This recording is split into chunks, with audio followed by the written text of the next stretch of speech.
नमस्कार साथियों, आपका हमारे YouTube channel new India education में स्वागत है। जैसा कि आपको बताया था कि पैट एग्ज़ाम के बाद आपके लिए मैथ का पूरा कंप्लीट बैच लेके आएंगे। मैथ के साथ साथ आपका जीएस का भी बैच होगा और रीजनिंग का भी होगा।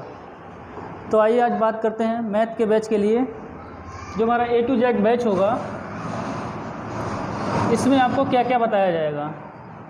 तो इसमें आपके लिए मैथ में अर्थमेटिक और एडवांस मैथ दोनों पढ़ाए जाएंगे।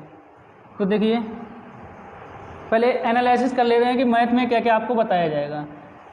तो आपको दो प्रकार का मैथ है आपका, एक तो है आपका अर्थमेटिक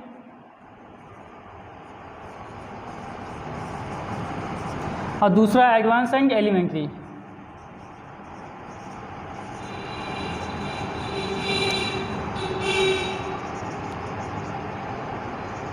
ठीक, अर्थमेटिक में जो आपके टॉपिक होंगे, एक तो होगा संख्या पद्धति, दूसरा होगा एलसीएम एचसीएफ, लासा या मासा, और तीसरा जो यूनिट होगी आपकी पूरी अनुपात, समानुपात, साझेदारी, पार्टनरशिप और आयु संबंधी,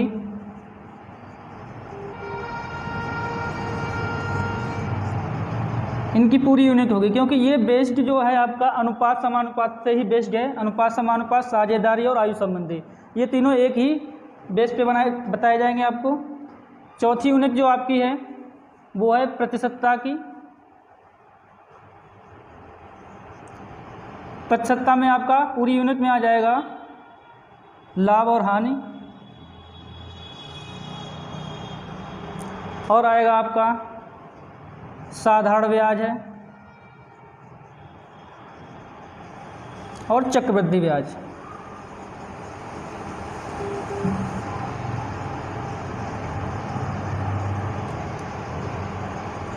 पांचवी जो यूनिट होगी आपकी टाइम एंड डिस्टेंस, एसटीडी बोलते हैं।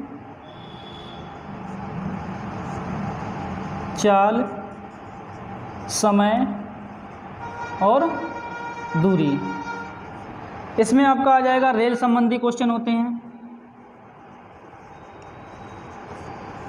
नाव और धारा संबंधी होते हैं। इसके बाद बात करते हैं अगला हमारा टॉपिक होगा कार्य तथा समय, और इसी के अंतर्गत आपका आता है नल और पाइप। ये आपका मैथ का रहेगा। अब आते हैं अगली यूनिट की बात करते हैं। बच्चे हमारी क्षेत्रफल और आयतन। ठीक है, तो अर्थमेटिक से संबंधित हमारी जो यूनिट हैं वो है संख्या पद्धति, एलसीएम एचसीएफ, अनुपात समानुपात। इस पूरी यूनिट में आपका आएगा साझेदारी है, आयु संबंधी है। फिर आती है यूनिट परसेंटेज वाली, जिसमें आप प्रतिशतता, लाभ हानि, साधारण ब्याज, चक्रवृद्धि ब्याज टॉपिक देखेंगे। और अगली यूनिट आपकी है चाल, दूरी, समय की। इसमें आपका रेल संबंधी और नाव धारा संबंधी होगा। और छठी यूनिट में आपका कार्य तथा समय और नल और पाइप वाला होगा। और सातवीं यूनिट होगी आपकी क्षेत्रफल और आयतन की। इनका आपस में रिलेशन है, उनको अलग अलग कर दिया गया है। अब आइए बात करते हैं एडवांस मैथ की। इसमें क्या कौन कौन से टॉपिक होंगे हमारे।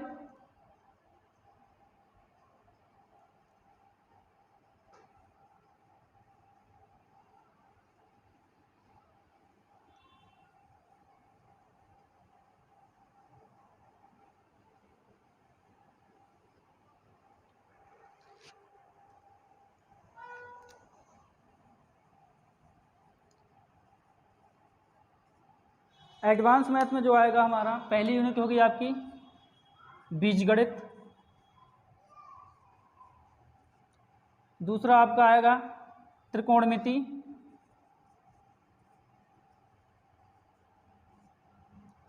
चौथा आपका आएगा ज्योमेट्री या ज्यामिति,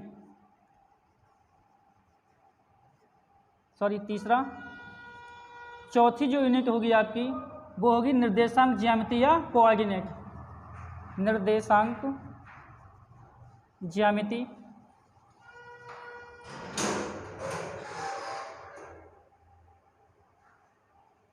चौथी यूनिट होगी हमारी निर्देशांक ज्यामिति की। और पांचवा आपको बताया जाएगा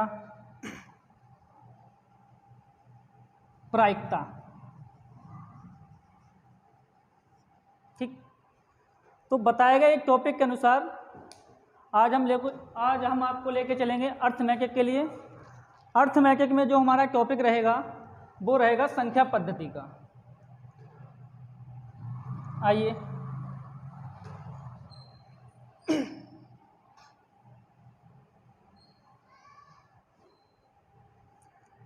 सबसे पहले बात करते हैं कि गणित की ऐसी ज़रूरत क्या पड़ी जो इसको बनाना पड़ा। तो हमारी जो लाइफ होती है, लाइफ में जो भी हम काम करते हैं उसके लिए, जैसे हम कहीं एक स्थान से दूसरे स्थान तक जाएंगे तो उसके लिए हमें गणना करनी पड़ेगी कि इतने किलोमीटर जाना है, कि इतना पेट्रोल ख़त्म होगा, इतनी दूरी तय करनी है। तो इन सबको जोड़ने या घटाने के लिए हमारे पास क्या ज़रूरत पड़ी? गणित की। तो गणित जो है हमारा, सबसे पहले बात हम ये समझते हैं कि जो नंबर सिस्टम है वहाँ से स्टार्ट करेंगे। तो संख्या पद्धति हमारा होता है, संख्या पद्धति, इसको बोलते हैं नंबर सिस्टम।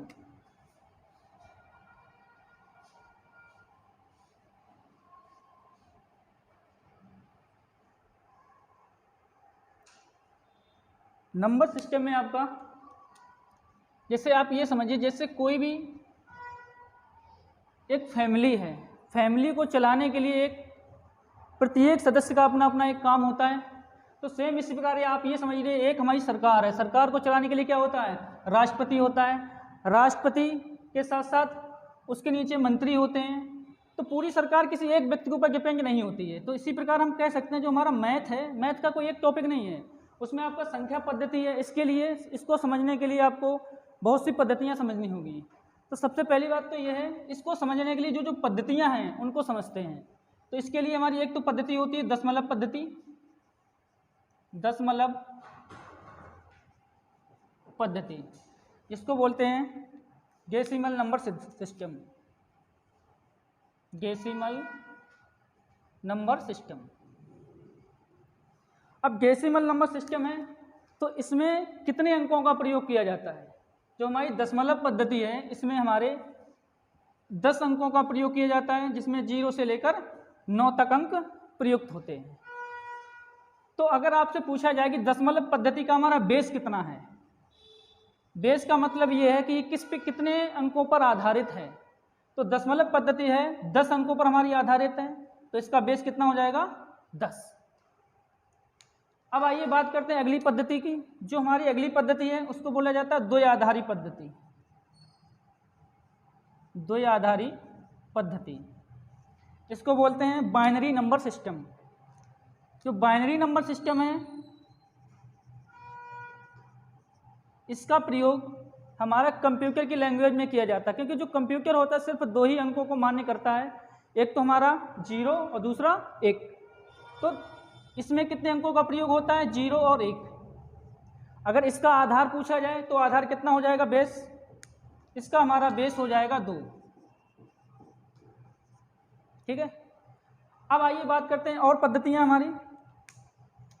अगली पद्धति समझिए, एक होती है हमारी ऑक्टाडेसिमल नंबर सिस्टम, ऑक्टाडेसिमल नंबर सिस्टम। जो ऑक्टाडेसिमल नंबर सिस्टम है इसमें प्रयुक्त जो अंक है हमारे वो होते हैं 0 से लेकर 7 तक, 0 से 7 तक अंकों का इसमें प्रयोग किया जाता है।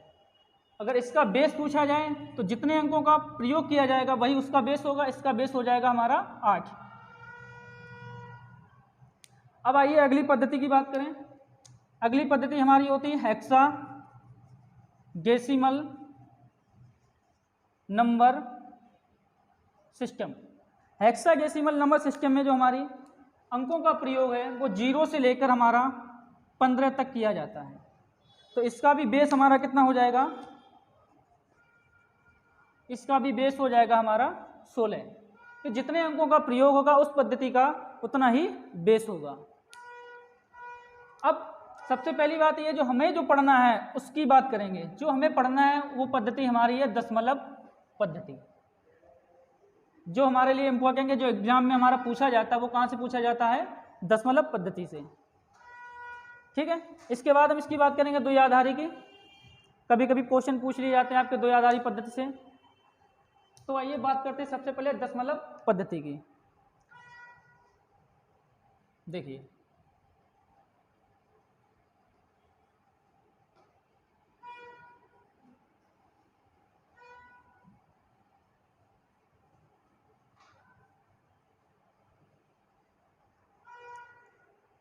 जैसा कि अभी हम आपको बता चुके हैं कि दशमलव पद्धति है जो हमारी दशमलव पद्धति, इसमें अंकों का प्रयोग होता है 0 से 9 तक। तो इतने अंकों का प्रयोग होगा। जब इतने अंकों का प्रयोग होगा, अंकों से हमें क्या मिलेगी? संख्याएं। तो सबसे पहले हम बात समझते हैं अंक क्या होते हैं और संख्याएं क्या होती हैं। अंक को डिजिट बोला जाता है और संख्याओं को नंबर। ठीक, जैसे हमने कोई दो अंक उठाए, 2 और 3, अगर इनको साथ में लिखा तो ये हमारी क्या हो गई? संख्या। अगर पूछा जाए इस संख्या में कितने अंक प्रयोग हुए हैं, तो कितने अंकों का प्रयोग किया गया है? 2 अंकों का। संख्या की बात की जाए तो पूरी संख्या कितनी हो जाएगी? 1। जैसे हमने लिखा 5994। अब इसमें पूछा जाए प्रयुक्त अंकों की संख्या बताइए, तो प्रयुक्त अंक हमारे कितने हुए हैं? 4। अगर पूरी संख्या की बात की जाए, कितनी संख्या है पूरी हमारी? 1। अब जो हमारे अंकों से संख्याएं बनती हैं, तो यहाँ से हमारा क्वेश्चन किस किस प्रकार का बनेगा। जैसे ये हमने एक संख्या बनाई, तो इस संख्या में हमें ये पूछा जा सकता है कि 9 का स्थानीय मान क्या होगा या 4 का स्थानीय मान क्या होगा। तो अगर यहाँ पे 9 का स्थानीय मान पूछा जाए तो हमें ये देखना है कौन से स्थान पर स्थित है। इकाई, दहाई, सैकड़ा, यानी 9 100वें स्थान पर स्थित है। ठीक, अगर हमें 5 का स्थानीय मान पूछा जाए, कितना हो जाएगा? इकाई, दहाई, सैकड़ा, हजार। ये 1000वें स्थान पर कितना हो जाएगा? 5000। देखिए,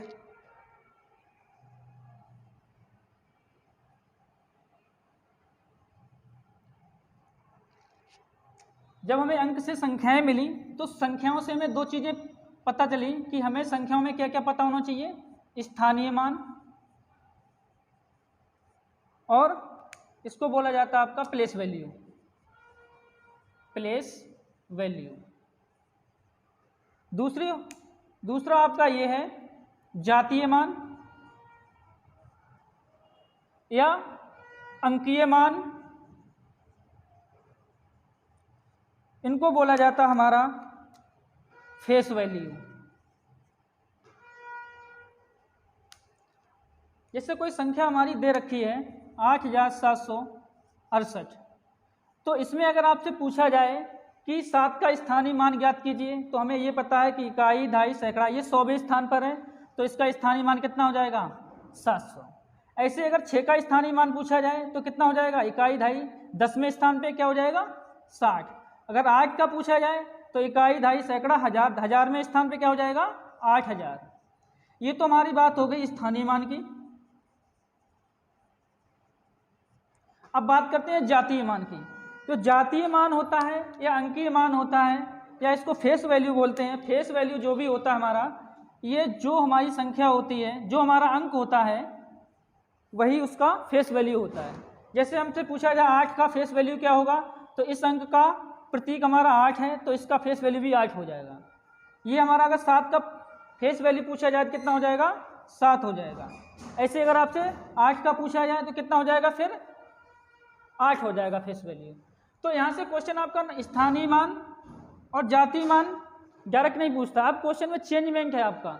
अब क्वेश्चन में ये पूछा जाता है स्थानीय मान और जातीय मान का योग क्या होगा, या इनका गुणनफल क्या होगा, या इनका अंतर क्या होगा। इस टाइप के क्वेश्चन आपके पूछे जा रहे हैं। तो आपको ध्यान रखना चाहिए कि स्थानीय मान क्या होता है और जातीय मान क्या होता है। अब आइए इससे आगे बात करते हैं हम कि जो स्थानीय मान, जातीय मान प्राप्त हो गया हमें संख्याओं से, अब जो संख्याएं बनी हैं तो संख्याओं का कहीं ना कहीं वर्गीकरण तो करना पड़ेगा कि संख्याएं हमारी किस प्रकार से, कहाँ से, कैसे बनी। तो आप ये मान के चलिए कि एक समूह लेते हैं हम संख्याओं का, बहुत बड़ा सा समूह लेते हैं, उसमें से एक एक करके हम संख्याओं को अलग अलग करते हैं कि कौन सी संख्या कहाँ पे रखी जाएगी, कौन सी संख्या कहाँ पे रखी जाएगी। जैसे हम ये बोल सकते हैं कि जो हमारी संख्याओं का समूह है उसको बोला जाता है सम्मिश्र संख्याएं। सम्मिश्र संख्याएं, इंग्लिश में बोलते हैं इसको कॉम्प्लेक्स नंबर।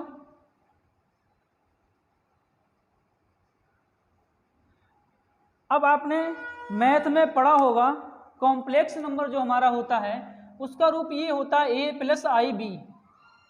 ये आपने अच्छी तरह पढ़ा होगा कि कॉम्प्लेक्स नंबर को इस प्रकार प्रदर्शित किया जाता है।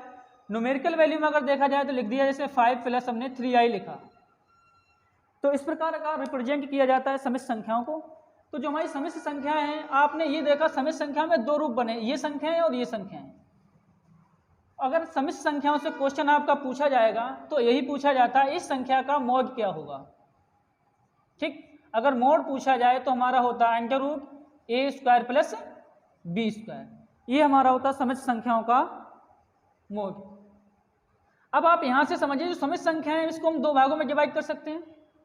एक तो हमने जो हम लाइफ में यूज करते हैं ये 5 दिया, एक 3 प्लस वो 3i दे रखा है आपका, तो 5 है 3 है, ये संख्याएं हम वास्तव में प्रयोग करते हैं, जिनका प्रयोग किया जाता है। तो ये संख्या जिनका हम प्रयोग करते हैं वो कैसी हमारी वास्तविक है। अब दूसरी संख्या हमारी क्या दे रखी है 3i, जो 3i दे रखा है हमारा, इन संख्याओं का हमने कभी भी लाइफ में यूज नहीं किया है। जब हमने यूज नहीं किया तो ये कई संख्या हो जाएंगी, हम इनको सिर्फ मान लेते हैं हाँ ये संख्याएं हैं, तो ये कैसी हो जाएंगी काल्पनिक। तो यहाँ से हमें दो संख्याओं के दो प्रकार मिले, एक तो मिला हमारा वास्तविक और दूसरी क्या मिली काल्पनिक। तो समिश्र संख्याओं को हमने दो भागों में डिवाइड किया, एक हो गई हमारी वास्तविक और दूसरी हो गई हमारी काल्पनिक। वास्तविक संख्याओं को बोला जाता है रियल नंबर और काल्पनिक को बोला जाता है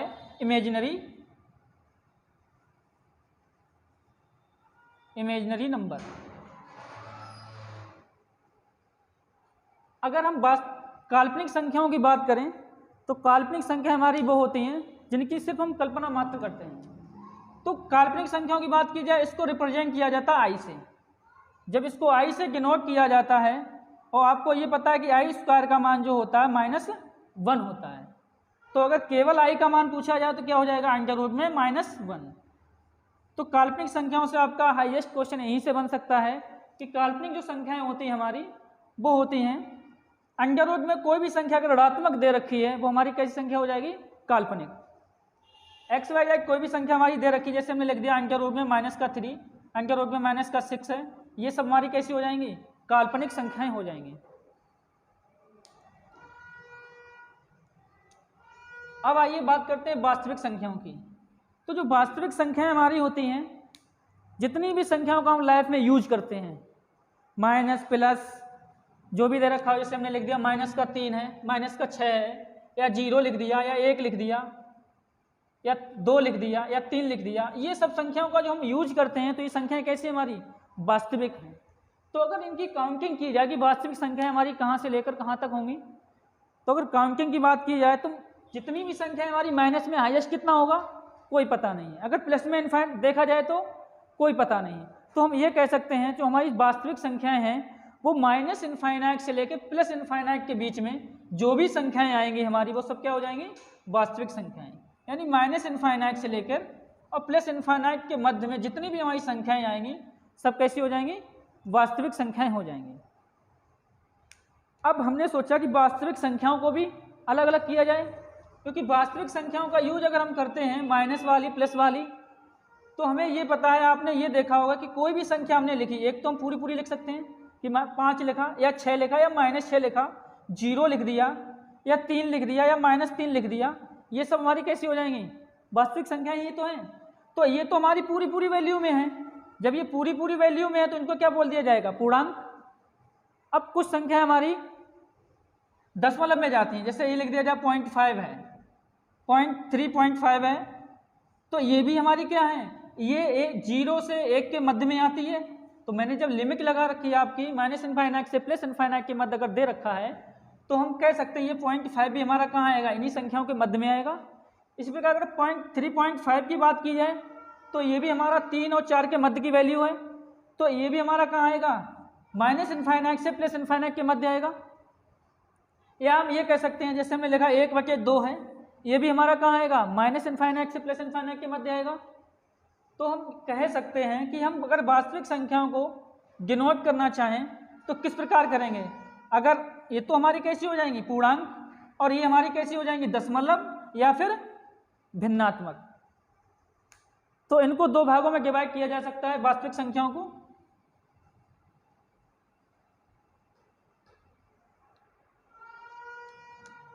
एक तो हो गया हमारा पूर्णांक,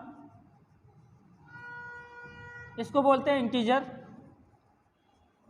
इंग्लिश देख लेना भाई अपने हिसाब से, गलती हो जाए। और दूसरा हो गया हमारा दशमलव,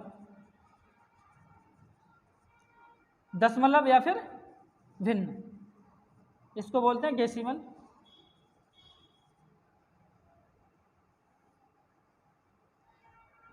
अब भिन्न दशमलव संख्याओं की बात की जाए अगर आपकी, तो आपने दशमलव को पढ़ा होगा, जिससे हम लिखते हैं 0.5 या हम लिख देते हैं 0.3 पर बार, या हमारा आपने देखा होगा कि जो मान होता है 2.1432 डॉट डॉट इनफाइनाइट तक, जहां तक हमारा चला जाए। ठीक है। अब 0.5 की बात की जाए तो इसको हम हल करके लिख सकते हैं कि 0.5 दिया, इसको हटाएंगे, क्या बनेगा हमारा 1/2। सेम इसी प्रकार अगर हमारा 0.3 पे बार का चिन्ह दिया, अगर बार हटाएंगे तो कितना बनेगा, 1/3। तो ये जो संख्या हमारी दे रखी है, अगर इसके पीछे हम 0 बढ़ाएं तो हमारा क्या हो रहा है, यहाँ भी 0 बढ़ेगा, यहाँ भी, तब भी हमारा कितना आएगा, 1/2 ही आएगा। सेम इसी प्रकार सेम इसी प्रकार हमारा 3 दे रखा है, ये क्या है, इसमें अंक रिपीट हो रहे हैं आपके, इसमें भी अंक रिपीट हो रहे हैं, लेकिन इस वाले दशमलव में हमें यही नहीं पता है कौन सा अंक हमारा रिपीट हो रहा है। तो जब इसमें हमें ये नहीं पता है कि कौन सा अंक रिपीट हो रहा है, तो इसको क्या बोल सकते हैं, रिकरिंग, नॉन रिकरिंग या नॉन रिपीटिंग डेसिमल। इसमें हमारे अंक क्या हो रहे हैं, रिपीट। हमें ये पता दशमलव के बाद हम कितना भी 0 बढ़ाएं तो हमारा वैल्यू का चेंज नहीं होगा, जितना 0 बढ़ाएंगे नीचे भी उतना 0 बढ़ जाएगा। तो बाकी हमारा क्या आएगा, आंसर जो पहले आएगा वो बाद में आएगा। तो यहाँ पर 0 हमारे रिपीट हो रहे हैं, यहाँ पर 3 रिपीट हो रहे हैं, लेकिन इनको जब हमने हल किया तो हमारा एक भिन्न का रूप आया। ठीक, तो ये जो हमारा दे रखा है इसको हमने हल किया, नहीं हो पाएगा, क्योंकि यहाँ पर हमारे दशमलव के बाद हमें यही नहीं पता कितना 0 बढ़ाना है, कि कौन सी संख्या आ रखी है। तो इनको हम दो प्रकार के दशमलव में डिवाइड कर सकते हैं। एक तो हमारा हो जाएगा पुनरावृत्त दशमलव, दूसरा हो जाएगा अपुनरावृत्त दशमलव। इनको बोलते हैं रिपीटिंग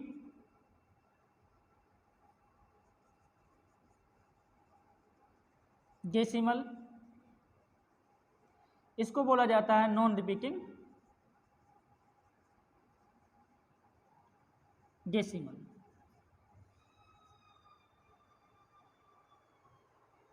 आ गया, तो आगे हम बात करते हैं दशमलव भिन्नों की।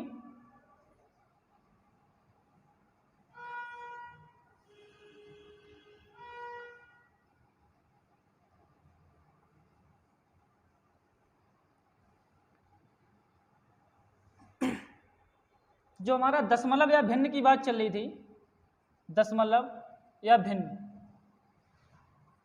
इसको फ्रैक्शन बोलते हैं, इसको डेसिमल बोलते हैं, डेसिमल, इसको फ्रैक्शन। ठीक है। अब हमने ये देखा है जो हमारा दशमलव था, तो एक तो दशमलव हमारा रिपीट हो रहा था, दूसरा हमारा रिपीट नहीं हो रहा था, इसको बोलते हैं पुनरावृत्त दशमलव, पुनरावृत्त दशमलव, और दूसरे को बोला जाता है अपुनरावृत्त दशमलव। इसे बोलेंगे रिपीटिंग डेसिमल, इसको बोलेंगे नॉन रिपीटिंग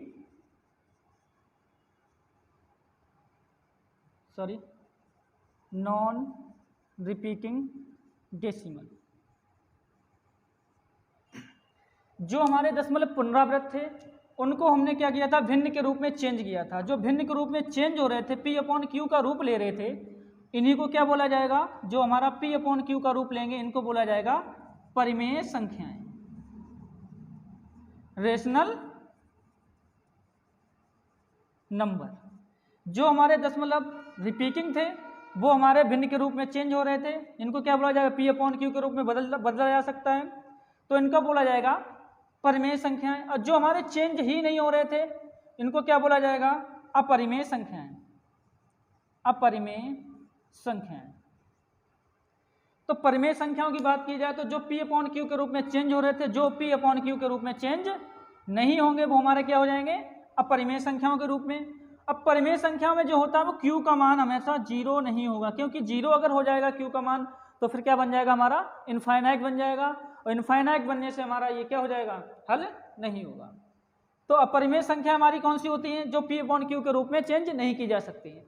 अब बात आती है, सबसे बड़ा कन्फ्यूजन ये होता है कि सर 22/7 है और पाई है, इनका मान कौन सा परिमेय है कौन सा अपरिमेय है। तो अगर 22/7 है तो आपको ये पता है ये पी अपॉन क्यू के रूप में है, और क्यू का मान जीरो भी नहीं है। जब क्यू का मान हमारा जीरो नहीं है तो फिर ये क्या हो जाएगा, परिमेय संख्या। अगर केवल पाई दिया है तो किस में आ जाएगा, हमारा अपरिमेय संख्याओं में, पाई हमारा आ जाएगा अपरिमेय संख्या में। और हमारी अपरिमेय संख्या जो होती है, जो अंडर रूट में दे रखी है, 2 दिया है, अंडर रूट का 5 दिया है, अंडर रूट का 10 दिया है, ये सब वैल्यू क्या हो जाएंगी, हमारी अपरिमेय संख्याएं हो जाएंगी। बट जिन अंडर रूट का हमारा मान नहीं आता है, जैसे हमने अगर अंडर रूट 4 लिखा तो इसको बाहर करने पे 2 आ जाएगा, तो फिर ये क्या हो जाएगा, हमारा परिमेय। तो उस प्रकार का हमें अंडर रूट लेना जिसका हमारा मान है वो बाहर वर्गमूल ना आए। अगर वर्गमूल आता तो किस में पहुंच जाएगा, हमारा परिमेय संख्याओं में, और जिसका वर्गमूल नहीं आता वो किस में आ जाएगा, अपरिमेय संख्याओं में। भाई पूर्णांक इसके अंतर्गत आएगा, जैसे हमने लिख दिया केवल 5, ये तो हमारा पूर्णांक है, अगर इसके बटे हमने 1 लगा दिया तो ये क्या हो जाएगा, हमारा पी अपॉन क्यू का रूप, पी अपॉन क्यू का रूप हो गया तो क्या हो जाएगा, ये हमारा परिमेय संख्या के रूप में आ जाएगा। तो जितना हमारा रेशनल नंबर है उसके अंतर्गत हमारा पूर्णांक आता है। ठीक, अब आइए बात करते हैं पूर्णांक की।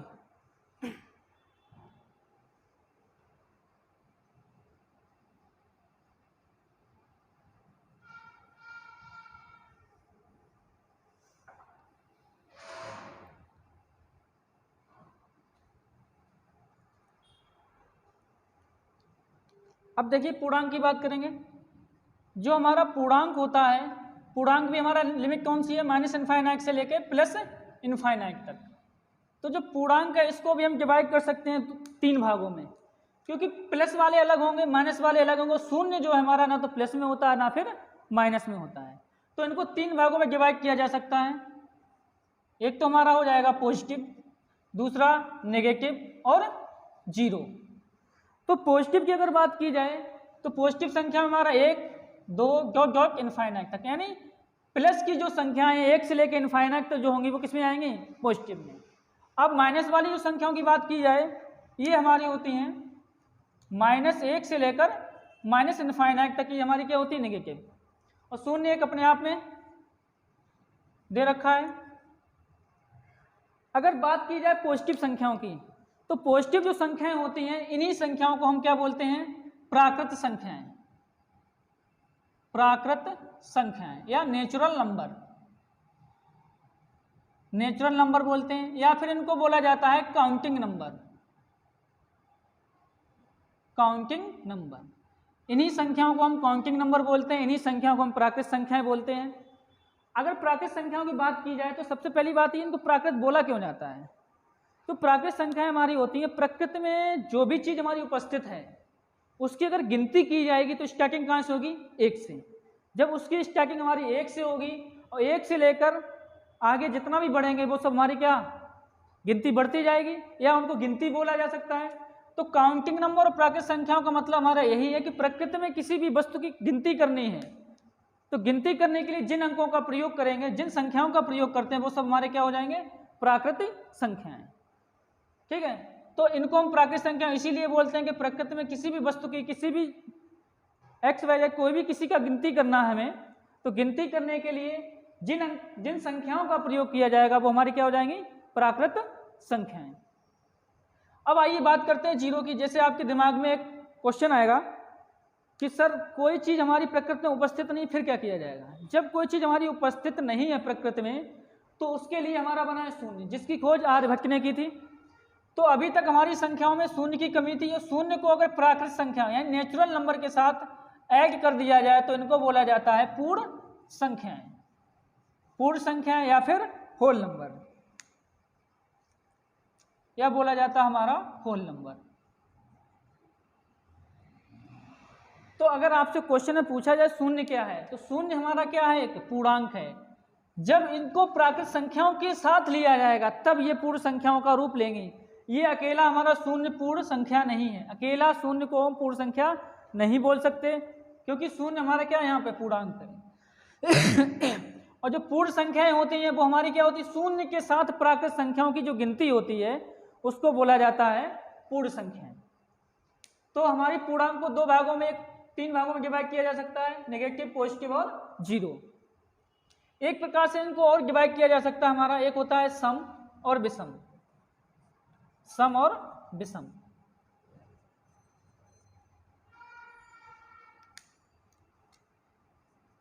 इवन और ऑड। इवन का आपका मतलब होता है कि जो संख्याएं दो से विभाजित हों,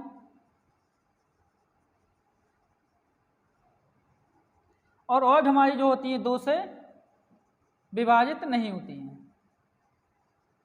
विभाजित ना हो। अब सबसे ज़्यादा कंफ्यूजन हमारा ये होता है कि सर ये माइनस की संख्या दे रखी है, अगर इसमें दो का भाग जा रहा है तो फिर हमारी ये क्या है, ये भी हमारी इवन है। ये नहीं कि हमारा केवल पॉजिटिव पॉइंट ही लिया जाएगा कि हाँ यहाँ पे विषम है कि सम है, इसमें ऐसा जरूरी नहीं भाई। सम संख्याओं का मतलब यही है कि हमारी जो दो से कटे वो संख्या हमारी क्या है, सम। तो नेगेटिव पॉजिटिव लेने की कोई ज़रूरत नहीं यहाँ पे। अब सबसे ज़्यादा क्वेश्चन ये पूछा जाता है कि सर ये जीरो क्या है, सबसे बड़ा कन्फ्यूजन है कि जीरो सम है या विषम है। तो अगर जीरो की सम या विषम की बात की जाए तो आइए आज बात करते हैं जीरो से।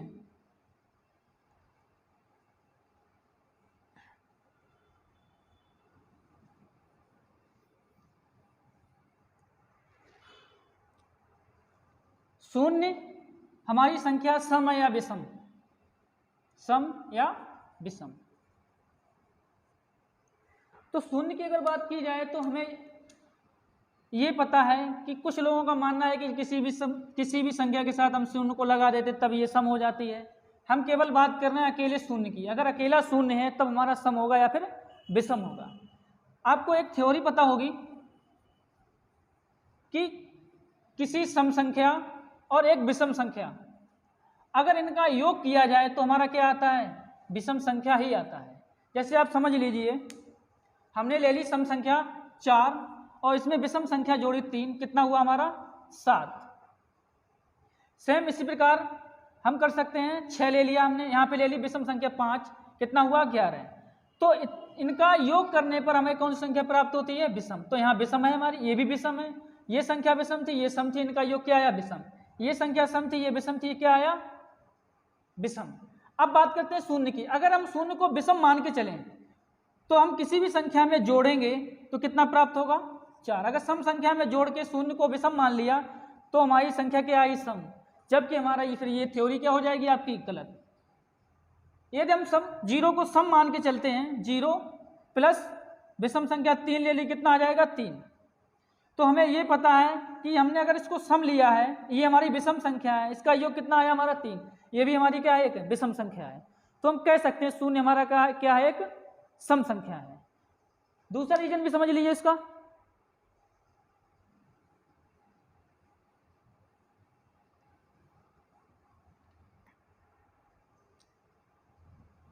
जैसे हम ये मान के चलें कि विषम संख्या जो होती है इसकी एक सीरीज बनाएं, संख्या रेखा पे देख लीजिए आप। जैसे हमने लिखा -3, फिर -1, फिर आएगा प्लस का 1 और फिर प्लस का 3 फिर प्लस का 5, क्योंकि सम संख्याओं और विषम संख्याओं के बीच में जो डिफरेंस होता है हमारा वो कितना होता है, 2 का होता है। यहाँ भी 2 है, यहाँ भी डिफरेंस 2, यहाँ भी 2 है, यहाँ भी 2 है। तो इस विषम संख्या की सीरीज में हमारा कहीं शून्य आया नहीं आया, जबकि शून्य यहाँ पर आना यहाँ पे होगा, और अगर यहाँ पे हम शून्य को लेकर चल रहे हैं तो फिर ये विषम की श्रेणी में नहीं आ रहा है। अब बात करते हैं सम संख्या की श्रेणी की। तो जब सम संख्या की श्रेणी हम बनाएंगे तो हमारे पास -4, -2, फिर शून्य आएगा, इसके बाद 2, फिर आएगा कितना 4। तो यहाँ का डिफरेंस देखा जाए 2, यहाँ भी 2 का है, यहाँ भी 2 और यहाँ भी हमारा 2 है। तो डिफरेंस की बात की जाए सभी में 2 का है, और ये हमारा किस में आ रहा है, सम की सीरीज में आ रहा है। तो जब सम की सीरीज में शून्य आ रहा है तो शून्य हमारा क्या हो जाएगा, एक सम संख्या हो जाएगी। एक और रीजन समझते हैं, जैसे हम ये कहते हैं कोई संख्या अगर सम है तो इसमें जैसे हमने 4 में 2 का भाग दिया तो कितना प्राप्त होगा हमें, 2 हमारा एक क्या है, पूर्णांक। यानी कहने का मतलब हमारा ये है कि किसी भी संख्या में अगर हम 2 से भाग देंगे, अगर पूर्णांक प्राप्त होता है तो फिर हमारी संख्या क्या हो जाएगी, सम हो जाएगी। तो ऐसे ही समझिए आप, अगर शून्य में हम 2 का भाग देंगे तो हमारा क्या प्राप्त होगा, शून्य, और शून्य हमारा एक क्या है, पूर्णांक है।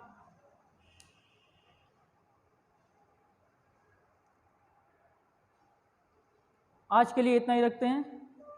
आइए, अगर आपको हमारा वीडियो अच्छा लगे तो लाइक करें, शेयर करें और सब्सक्राइब भी करें। ज़्यादा से ज़्यादा शेयर करने की कोशिश करें और हमें बताएं, फीडबैक अपना ज़रूर दें, क्योंकि जो हमने पढ़ाया है आपको वो आपको अच्छा लगा है या कैसा लगा है, जो भी लगा है, कुछ गलतियां अगर होती हैं तो उनमें सुधार आपके द्वारा ही होगा हमारा, कि आप लोग बताएंगे क्या क्या हमें चेंजमेंट करना चाहिए, किस किस की कमी है। आगे का वीडियो आपको सीरीज क्रम में मिलता रहेगा। आज के लिए इतना ही, धन्यवाद।